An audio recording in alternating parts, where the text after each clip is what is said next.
23 de fevereiro de 2018. Estamos começando mais um programa Fundos Imobiliários aqui pela Infomoney TV. Hoje é dia de bater papo com um gestor, hoje é dia de conhecer um fundo imobiliário, hoje é aquele dia de ir mais a fundo naquilo que pisca na sua tela. Vai entender aonde o seu patrimônio está de fato alocado. Hoje a gente vai conhecer melhor o fundo RBR Alpha, fundo de fundos.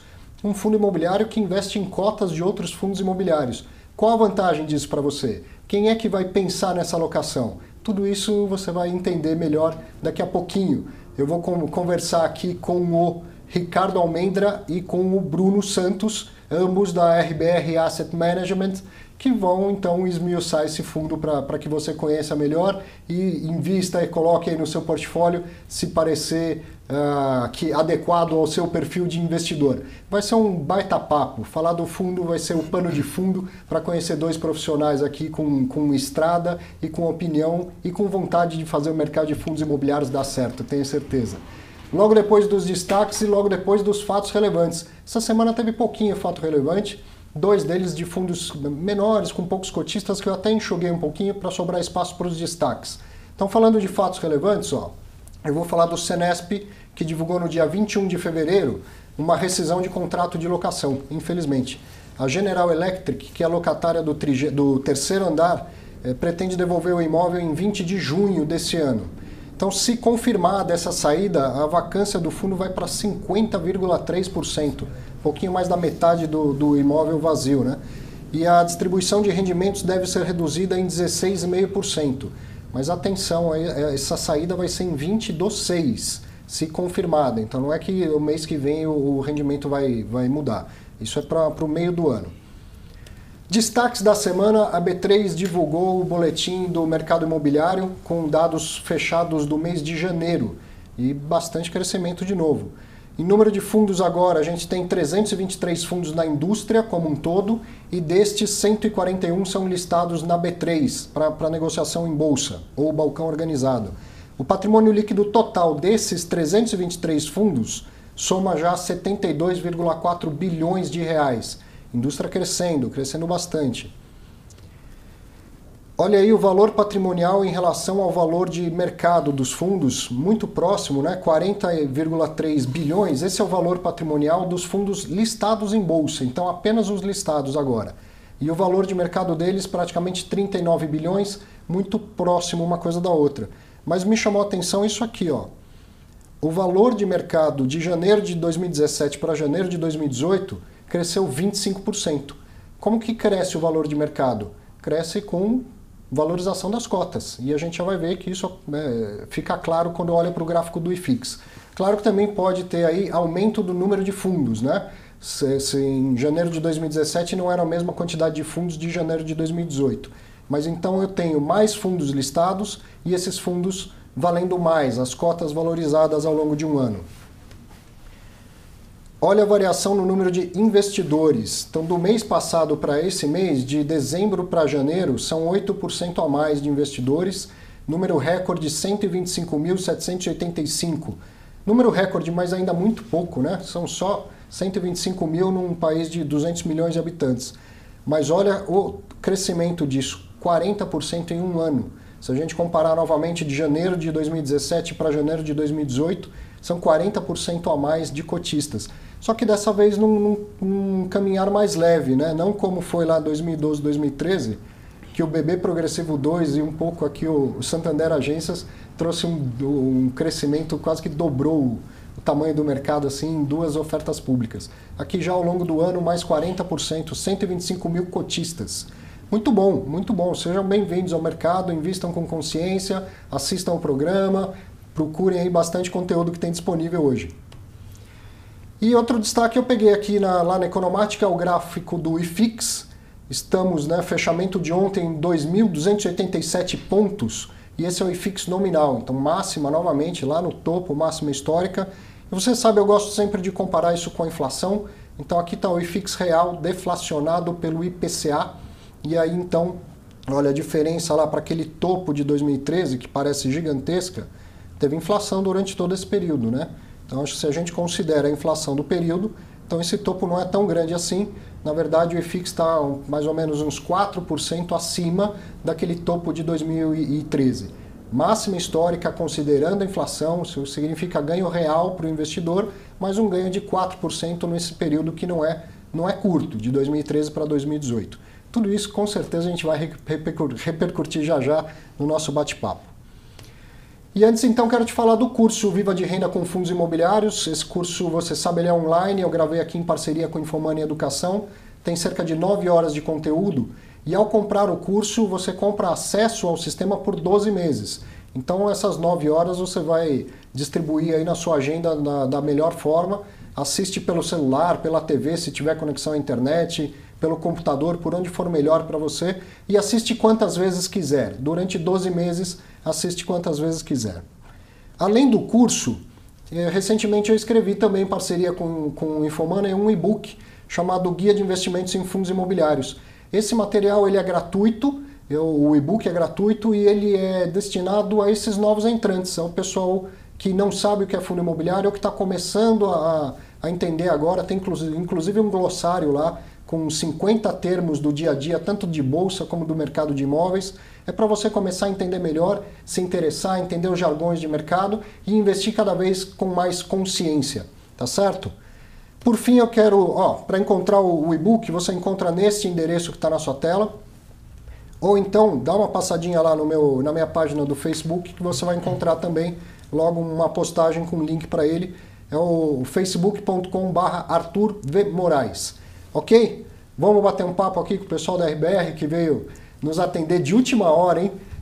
O convidado de hoje não pôde vir por uma questão absolutamente compreensível e então de última hora os dois ainda puderam nos atender e aproveitar o espaço do programa para conversar com você, o que é sempre rico para todo mundo, né? Vamos lá, vamos bater um papo? Obrigado por vir mais uma vez, Renato e Bruno. Ricardo, desculpe. Ao vivo é difícil, viu? A gente fica com tanta informação na cabeça, né? Desculpe, muito chato. Ricardo e Bruno da RBR, muito obrigado por ter vindo. E vou aproveitar para dizer, né, as duas coisinhas. Primeiro, que a vinda de vocês aqui foi uma sugestão do Baroni. Conversei com o Baroni e falei, putz, né, caiu de última hora, preciso chamar alguém. Fala com o pessoal da RBR, a gente conversou recentemente e tal, eles estão com fundo lá para mostrar para o mercado, né? Era uma boa oportunidade. Então, aproveitar para mandar um abraço para o Baroni. Fizemos uma live ontem, foi um papo super bacana. Aproveite para assistir, se você não assistiu lá pelo canal da Suno. Obrigado pela dica, obrigado por me receber ontem lá, viu, Baroni? Grande abraço. E um último recado que eu tinha esquecido, eu cheguei aqui, tinha uma caixa desse tamanho, que eu já abri para diminuir o tamanho da caixa, que era um presente do nosso amigo Rodrigo Cardoso. Olha o que ele me manda aqui, ó. Um Lego de um edifício icônico lá em Nova York, que foi concluído em 1902. Então eu vou aqui me divertir com a minha filha no fim de semana para montar esse Lego. Depois eu trago ele montado aqui, prometo que eu trago ele montado. E ele me mandou aqui então um agradecimento por ter vindo participar do programa e dizer que escolheu esse presente para me mandar, porque justamente como a gente disse, um prédio que é icônico em Nova York, foi construído em 1902 e até hoje é relevante naquele mercado.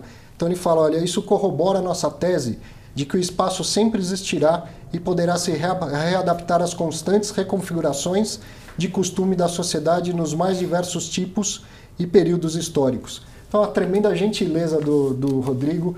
Parabéns por ter vindo aqui, ter enfrentado as câmeras. Seu programa foi um sucesso, você sabe, todo mundo gostou muito. Muito obrigado pela gentileza e pelo presente. Grande abraço para você também. Agora vamos falar do fundo RBR. Chega de recado. Prazer. O fundo RBR é um fundo de fundos. E essa é uma das coisas bacanas do mercado de fundo imobiliário, né? Tem gente que acha que só tem imóvel lá dentro e, na verdade, pode ter uma série de ativos, inclusive cotas de outros fundos e outros papéis, né? Antes da gente falar do fundo, eu queria que vocês se apresentassem, falassem do histórico, do conhecimento de mercado que vocês têm e também apresentar a RBR, que é a gestora do fundo, né? Legal, obrigado pela boa tarde, obrigado pela oportunidade. A gente está 4 anos juntos, somos uma gestora exclusivamente do mercado imobiliário, isso para a gente é super importante. Apesar de fazer algumas coisas dentro do mercado imobiliário, coisas bem diferentes, é só mercado imobiliário. Então são 12 pessoas, 7 sócios, cobrindo essencialmente 4 estratégias de investimento diferentes. A gente faz aqui o RBRF11, o RBR Alpha é uma das caixinhas, uma das estratégias, um fundo de fundos. Sim. E tem outras 3. A gente tem fundos de incorporação. Fundo imobiliário ou FIP? FIP e fundo imobiliário. O primeiro fundo foi como um FIP, o segundo fundo é um fundo imobiliário. Na verdade, é um FIP que está virando um fundo imobiliário, por questões tributárias. Certo. Né? Mas são essencialmente grupos pequenos, bem pequenos, de investidores com bastante patrimônio e que fizeram uma diversificação no mercado de incorporação. São 2 fundos, o primeiro em 2014, o segundo em 2017. Tá? Ano passado foi um ano muito interessante para aquisição de terreno, a gente comprou 7 terrenos, mercado muito barato, mas é uma estratégia bem específica. Isso dentro desses outros veículos? Dentro dos outros veículos, caixinhas completamente separadas do nosso fundo listado em bolsa hoje. A outra é um fundo a gente tem uma caixinha que a gente chama de renda, mercado de properties, a gente compra propriedades direto no mercado privado, certo, fora da bolsa. Também nada a ver com a RBRF11, né, para deixar bem claro. A gente tem investimentos em CRI e alguns fundos, e a gente tem a caixa que a gente chama de fundos imobiliários listados, onde o principal veículo de investimento é o RBRF11. Certo. Tá? Com um patrimônio de 80 milhões. Então, esse é um pouco da empresa, meu background. Tenho 20 anos de carreira, 14 anos no mercado financeiro, eu fui sócio minoritário da Red Grifo, uma história que eu acho que é conhecida, e saí para montar uma empresa de gestão de recurso dedicada exclusivamente a esse mercado imobiliário, porque eu acho que assim como você, que faltam especialistas de investimento nesse mercado. O mercado imobiliário, o mercado de capitais, ele vem se conversando graças principalmente ao fundo imobiliário, né? E um complementa muito o outro, né? E um cenário de juros mais baixo só faz esse movimento ser mais rápido. Exato. Né? Então, acho que a gente vive esse ano e nos próximos anos, a gente acredita num cenário um pouquinho maior no Brasil de juros mais baixos. O Brasil sempre é um sobe e desce danado, mas... Tivemos um rebaixamento hoje, né? Mais um rebaixamento hoje. Mas eu acho que a gente possivelmente tem um período um pouquinho maior de juros mais baixos do que a gente já teve no passado, que foi... E também não espera, ainda que tenha que subir, que vai bater 14% de novo, né? Exatamente. A condição é diferente hoje, né? Então, a gente está super animado com a gestora e vem do mercado imobiliário com muitos bons olhos. Né?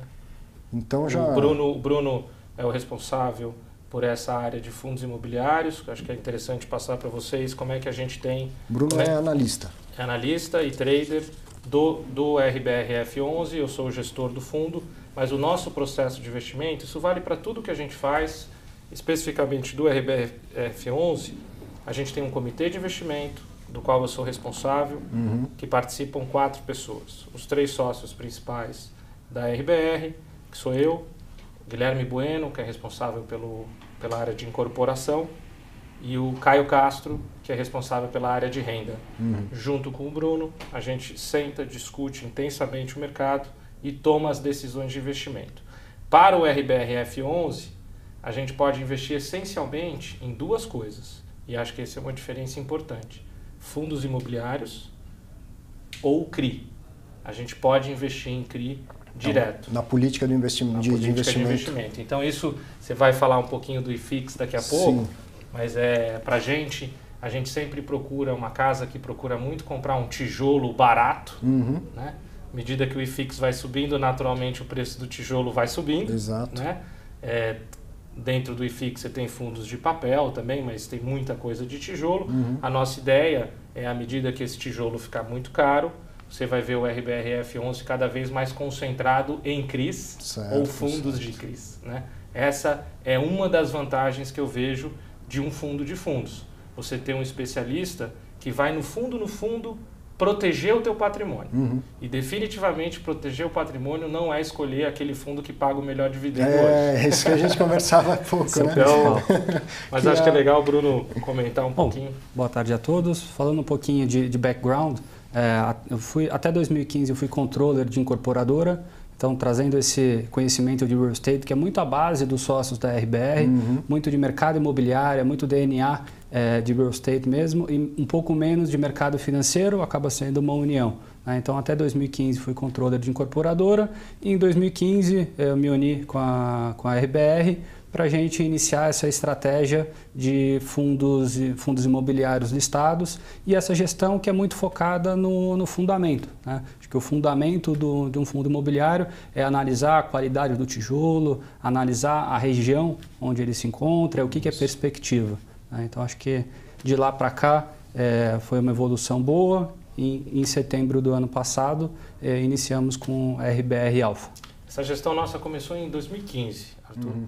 A gente estava olhando o mercado, procurando oportunidades, né, dentro dessas caixinhas, e a gente esbarrou com um fundo que a gente conhece muito a região. Nosso escritório hoje é na Vila Olímpia, a gente está mudando aqui para Faria Lima, mas conhecemos muito essas regiões, e a gente esbarrou num fundo que é o Terra. Sim. Né, a gente olhou aquele fundo, na época eu acho que estava tendo uma chamada de capital, ou tinha tido uma chamada de capital recente, e a gente olhou e falou, pô, mas quanto é que está... até então a gente nunca tinha investido no fundo imobiliário listado, né? A gente falou, pô, quanto é que está esse prédio hoje? Estava R$7 mil o metro quadrado. A cota estava, eu sou 50. Ruim de cota, eu penso no 50, metro quadrado de jogo. Ele é o trader. 53. 53. A gente falou, puta, assim... Tem uma oportunidade. Isso aqui está de graça. Quanto é que custa, junto o comitê nosso, Gui, vem cá, tal, quanto custa um terreno aqui? Quanto custa o CEPAC? Sim. Quanto custa construir isso aqui? Puta, R$14 mil o metro. Estamos falando no custo de reposição do ativo. Que é o custo de repouso. Isso para a gente, para muitas pessoas, muitos especialistas, para a gente isso é fundamental, é sempre a principal referência. Né? Isso junto com o valor patrimonial, o valor patrimonial leva bastante isso em consideração, né? Mas o custo de reposição para a gente é mais importante ainda. Então, a gente falou, pô, um negócio que vale 7, naquela região, Berrini com Bandeirantes, grudado na Vila Olímpia, bem próximo à Faria Lima, um negócio que está valendo 7 na bolsa, que custa 14 para repor, é o seguinte, eu não sei se numa cidade como São Paulo, sim, exatamente. Um centro, a localização, né, a economia que a gente tem, eu não sei se vai demorar 1, 2 ou 3 anos. Mas a gente tinha duas certezas. Esse prédio não vai ficar vazio muito tempo.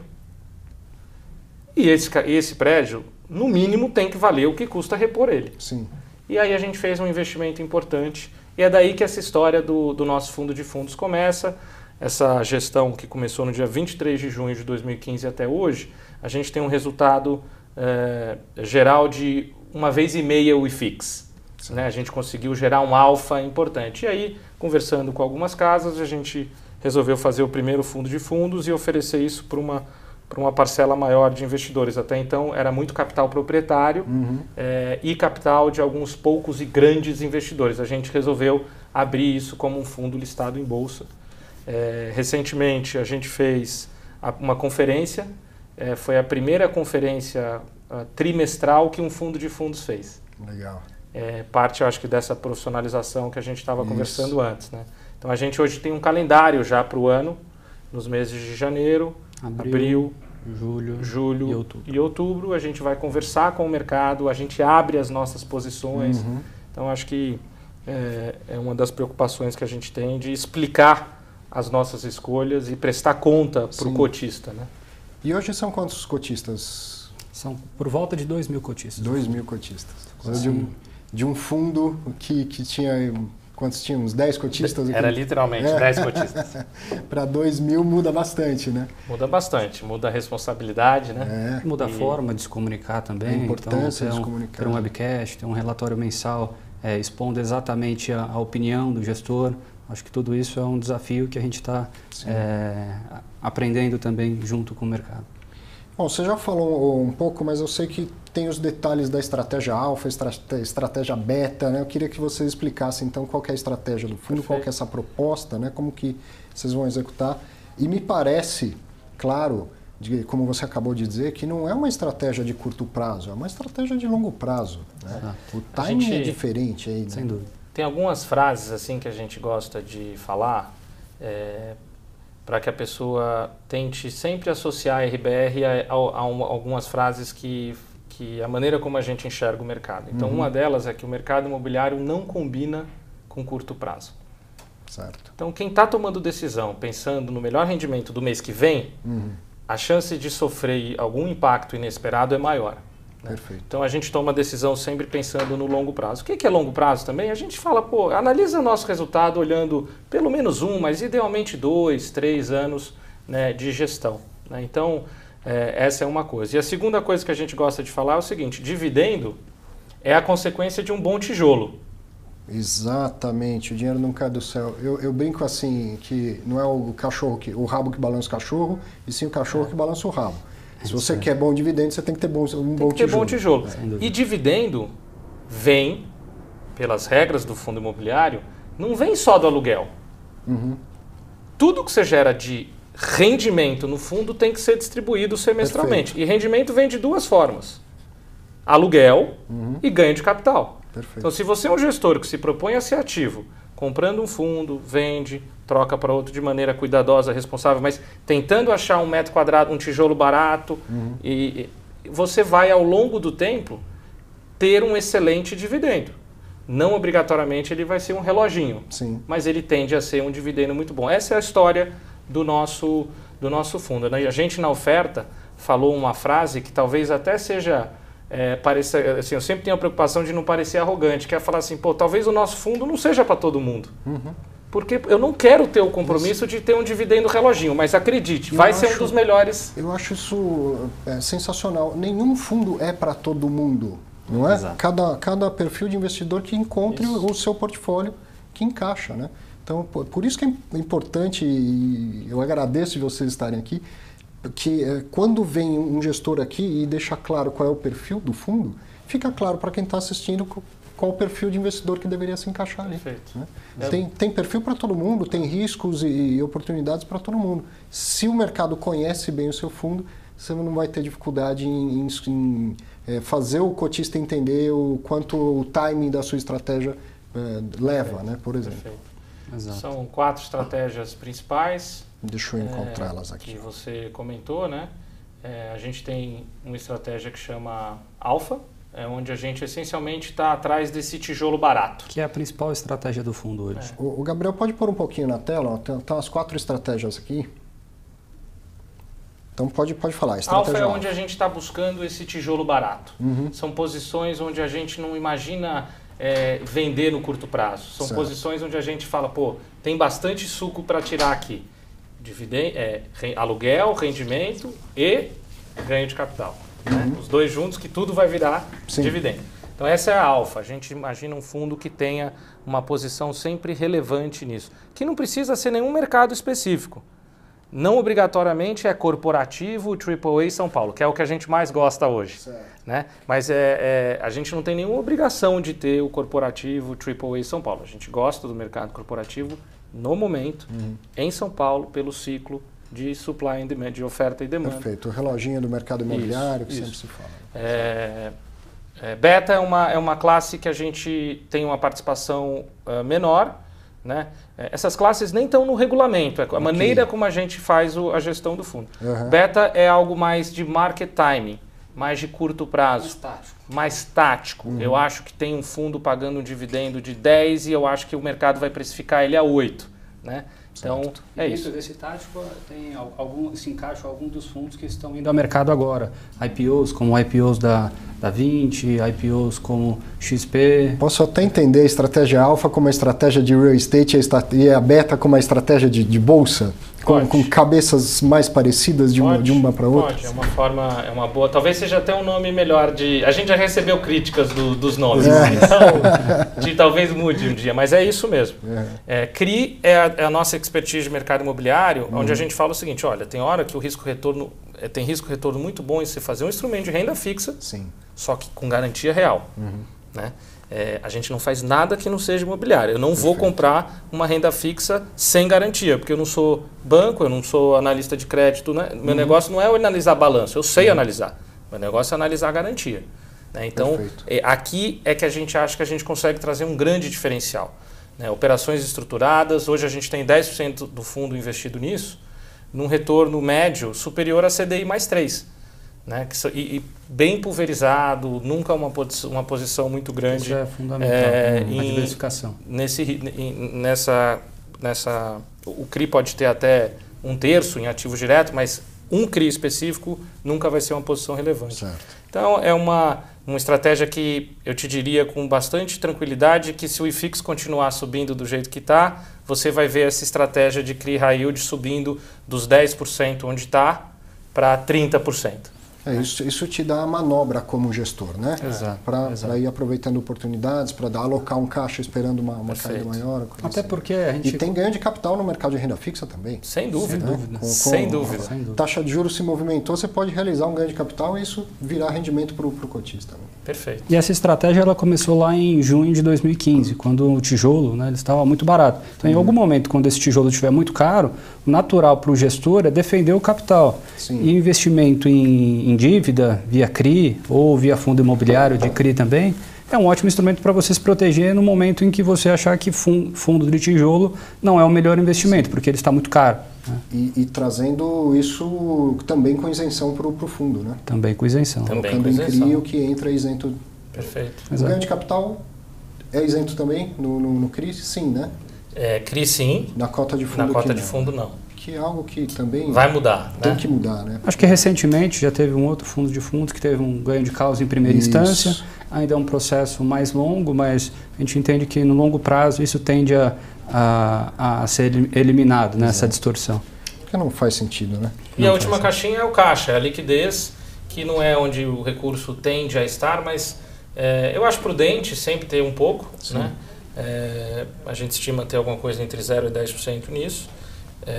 E talvez em alguns momentos seja uma forma de você também proteger o patrimônio. Por algum motivo, o mercado está muito incerto, volátil, ou tudo está muito caro. Até um capital oportunístico. A gente pode usar essa caixinha também como um dinheiro para uma oportunidade que surja, uma IPO que aconteça. Uma daquela do ABCP, né, que caiu 30% em um dia, né? Um baita ativo leilão e tal. enorme. Se não tiver caixa, não consegue aproveitar, né? Exatamente. Exato. Bom, dá uma pergunta que eu acho chave aqui e uma tremenda oportunidade para vocês explicarem isso para o mercado, né? A gente fala muito aqui, muita gente que vem aqui, e o Luiz Maurício Garcia, lá do Bradesco BBI, falou dos 3 pilares. Gosto né? muito dele. É uma serenidade, né, e uma clareza muito grande, você percebe. E ele falou de 3 pilares que o imóvel tem que ter, né? A qualidade do ativo, a localização e a gestão, certo? A gestão, quando você fala que tem um braço da empresa que vai lá e compra imóvel diretamente, a gestão está na sua mão. Quando você compra cotas de um outro fundo, a gestão não está na sua mão. Como que a RBR lida com isso? Dá para ficar pentelhando lá o gestor daquele fundo? Dá para tentar melhorar a gestão? Porque você concorda que às vezes um ótimo ativo muito bem localizado, ele pode estar desvalorizado justamente por causa da gestão? Sem dúvida. Eu acho que eu gosto de fazer analogia com outros mercados, né?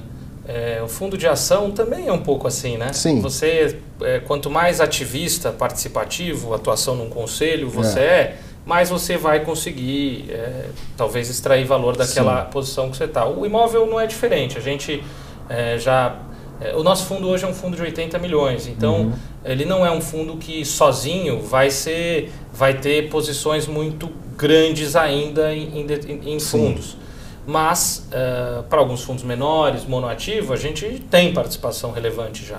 O que a gente faz? A gente acompanha de perto, muito de perto, o trabalho dos todos essa cadeia que presta serviço. Sim. E toma uma postura ativista quando acha que faz sentido. A postura ativista, normalmente a gente se junta com outros parceiros, investidores, pessoas físicas ou fundos. Né? Acaba formando um bloco de controle que tem poder de negociação. Certo. Aquela assembleia do Terra, que teve uma proposta de aquisição do ativo, né? Feita lá no final de 2015, teve uma reunião no nosso escritório que a gente tinha um grupinho ali de 35% do fundo.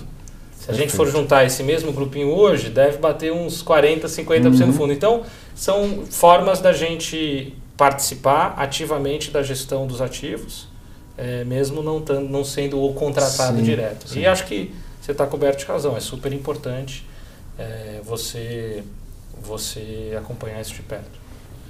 Muito bom. Eu acho uma questão chave e acho importante que tenha esse ativismo, que tenha também esse ativismo de uma maneira institucional, né? Porque juntar um monte de pequenos cotistas pessoa física é muito mais difícil do que juntar um grande investidor institucional. Quase todo mundo já teve uma experiência de uma reunião de condomínio na vida. Isso aí. Né? Nem sempre aqueles mais participativos são os que mais entendem. Razão, exatamente. Então, acho que quando você junta um grupo profissional, outra vantagem de um fundo de fundos, né? Você tem especialistas trabalhando para extrair o valor correto e dedicar tempo às pautas que realmente são corretas. Né? E aí, você falou um ponto que eu acho crucial, assim, tamanho é relevante. Sim. Hoje o fundo tem 80 milhões, se ele tivesse 500, executar essa estratégia seria mais fácil, digamos assim. Sei que não é fácil alocar 500 milhões de reais, mas o ativismo ficaria mais viável se o fundo fosse maior. Acho que o ativismo, eventualmente sim, pelo tamanho do ticket, pela influência que você teria num fundo. Hoje o limite de alocação por fundo é de 8 milhões de reais, que é de 10%, né, dentro do fundo. Então você fica com um limite, né, dentro para exercer influência em outros fundos, mas o essencial do alfa e o essencial do tamanho, como ele foi colocado lá atrás, é o tamanho. Eu acho que ele ser um fundo pequeno possibilita você exercer ou executar alguns trades mais táticos em fundos menos líquidos, como o mercado imobiliário de fundos imobiliários. Muitos dos fundos ele tem pouca liquidez, por volta de 100 mil reais, 50 mil reais.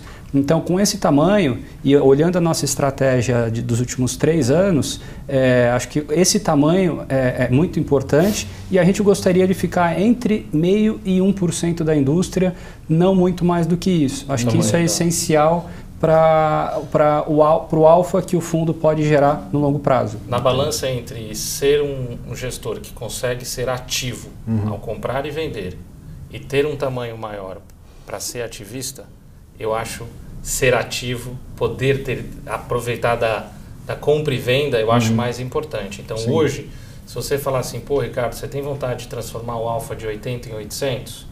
Não. Não é momento para isso. Você tem vontade de transformar o alfa de 80 em 160? Tenho bastante vontade. Né? Então, esse é um...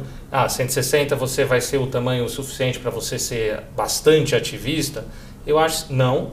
Acho que 400 seria melhor. Mas sinceramente, todas as posições até hoje que a gente quis ser ativista, a gente não teve dificuldade de formar um grupinho profissional, mesmo com... Tem muitas pessoas físicas profissionais. Então, um grupinho profissional para atuar de maneira estratégica numa assembleia. Entendeu?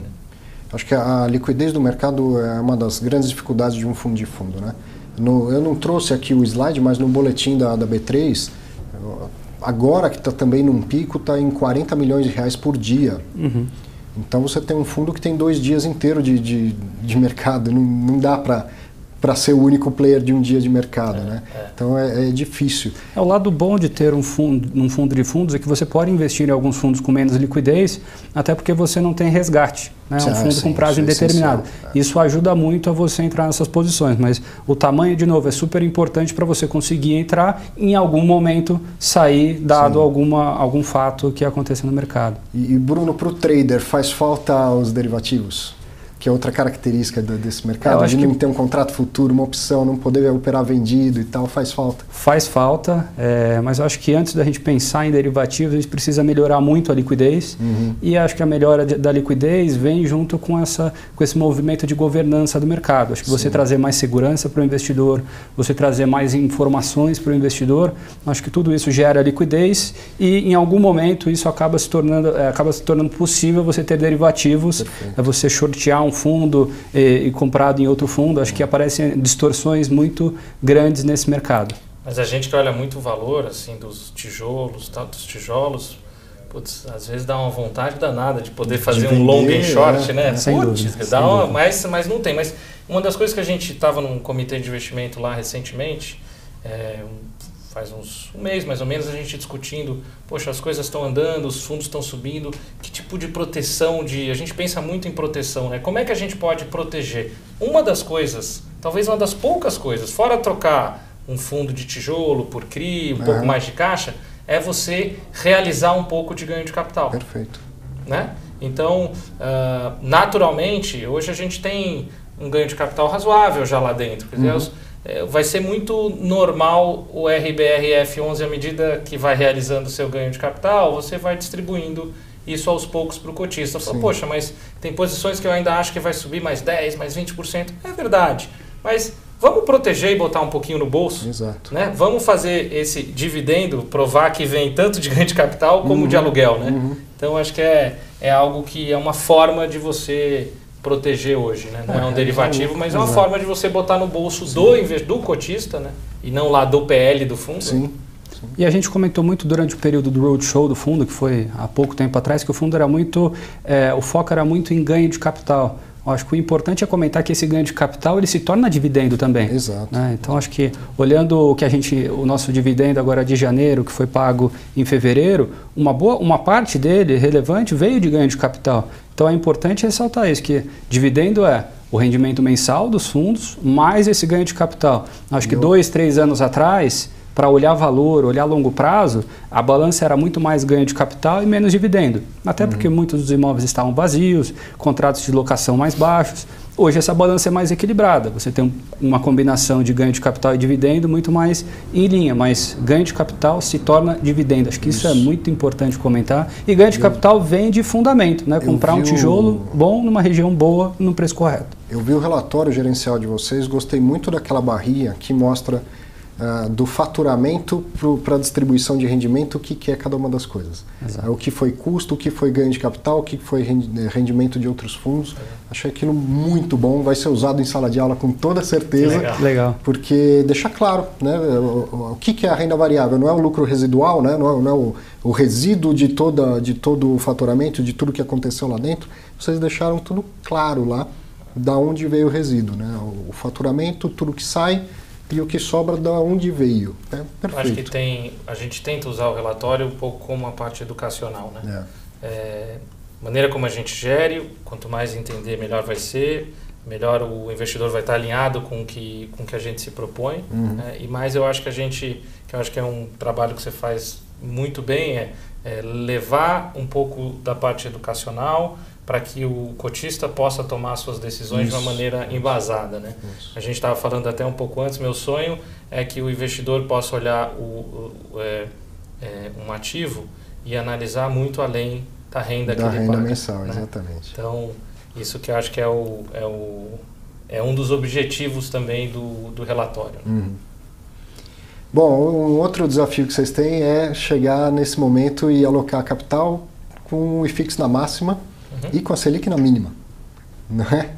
A valorização do IFIX foi expressiva nos últimos anos e isso, como a gente falou, vai levando junto o prêmio, né? Por mais que o tijolo esteja barato, essa cota vai valorizando, o prêmio vai indo embora, né? Como que é daqui para frente? Tem espaço, o IFIX estar na máxima não significa estar caro.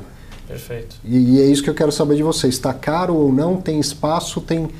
Dá para operar bastante tranquilo assim nesse mercado, mesmo na máxima? Dá.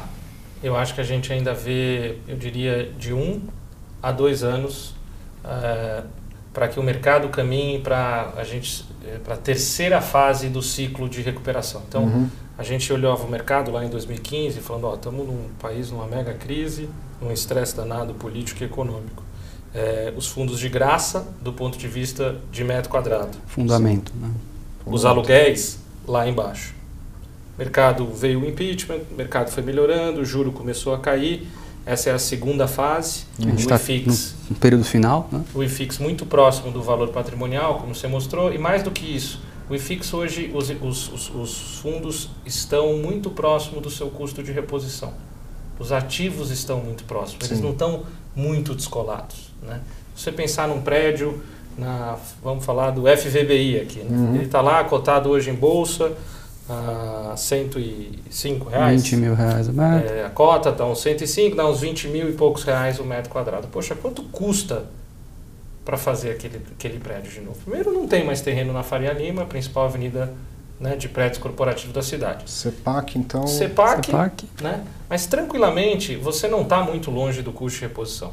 Tem gente que vai falar que é um pouco menos, tem gente que vai falar que é um pouco mais. Quanto mais do mundo do tijolo for a pessoa, mais ele vai falar que o custo de reposição é maior. Mas se você falar com o nosso sócio que olha terreno, ele fala, puta, um terreno aqui hoje, meu, Então ele vai falar que o custo de reposição talvez seja 22, 23, 24. Certo. Mas esse é o momento que a gente está, né? Por outro lado, você está no momento onde um excelente prédio como esse rentabiliza hoje 5% ao ano, o dividendo. Tem um pouco de vacância ainda, os aluguéis estão girando aí na casa dos seus, essa é a nossa estimativa, 100 e poucos reais. Está errado. Qual que é a terceira fase do mercado? E por isso que a gente conseguiu alocar, em 3 meses a gente estava quase alocado 100%. Uma fase onde os aluguéis tendem a recuperar de maneira relevante. Essa é a fase que a gente imagina. Eu imagino que nos próximos 1 a 2 anos a gente vai ter o mesmo ganho de capital que a gente teve nos últimos 2? Acho que não. Eu acho que é menos provável. Mas a gente tem uma confiança muito grande que, tanto pela melhora da economia, como pela escassez de nova oferta, de um modo geral, sim, você tem os fundos rendendo mais, né, de uma maneira generalista.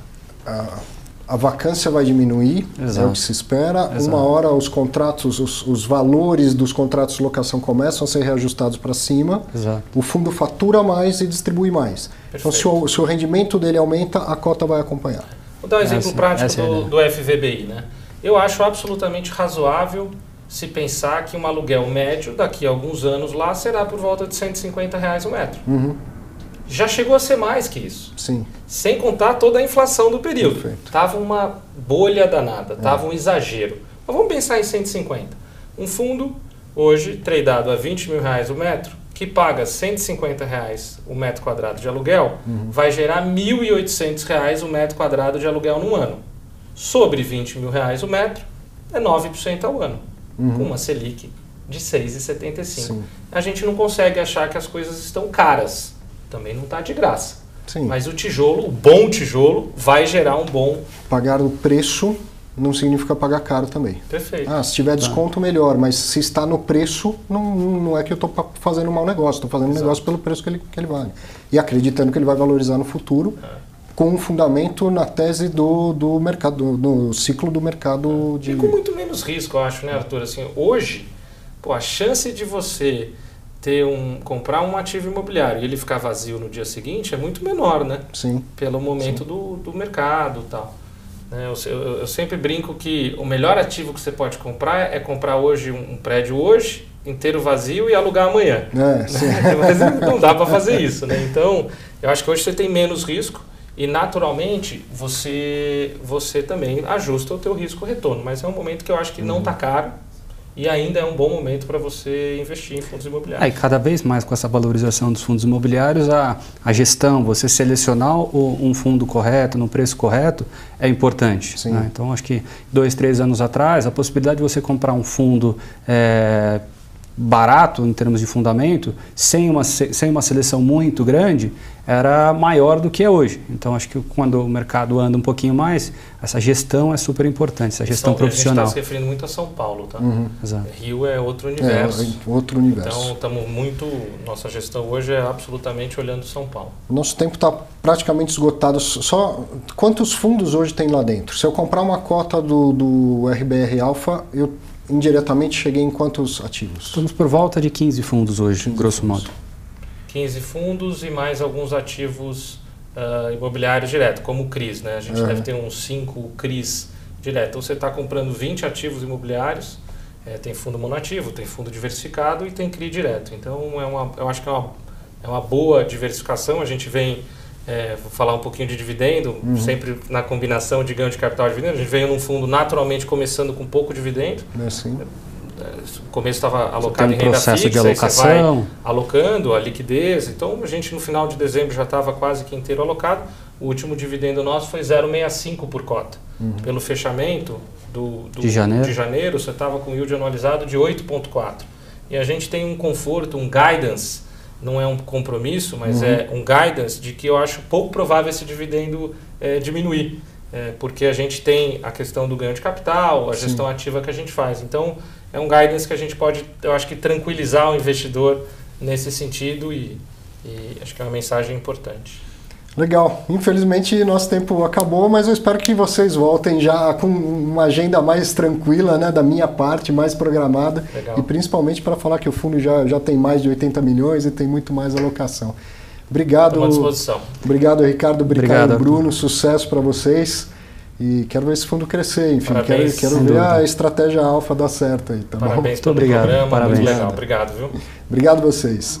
Para você também, muito obrigado pela companhia. Um grande abraço, um ótimo fim de semana. Semana que vem tem mais, hein?